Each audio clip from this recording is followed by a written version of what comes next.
ఒకప్పుడు భారత్ పై తీవ్రమైన పగతో ఎలాగైనా భారతదేశాన్ని సర్వనాశనం చేయాలని కంకణం కట్టుకుని పాముకు పాలు పోసినట్లు పాకిస్తాన్ ఉగ్రవాదం అనే పెనుభూతాన్ని పెంచింది. ఇప్పుడు సీన్ కట్ చేస్తే అదే పాకిస్తాన్ ఉగ్రవాదం చేతుల్లో హతమవుతుంది. గత వారం రోజులుగా ఆ దేశంలో భద్రతా దళాల లక్ష్యంగా జరిపిన వరుస దాడుల్లో అక్కడ రక్షణ వ్యవస్థను పూర్తిగా అతలాకుతలం చేశాయి.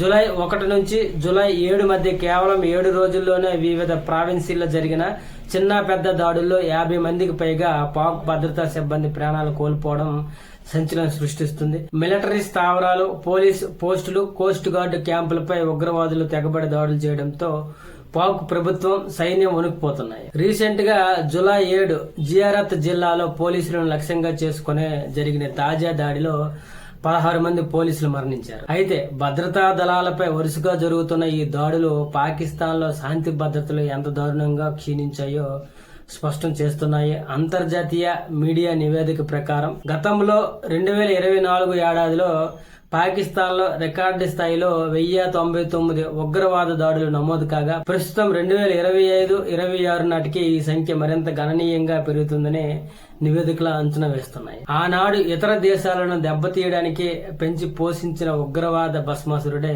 ఈ రోజు పాకిస్తాన్ నే మింగేస్తుంది ఆ ఉగ్రవాదం.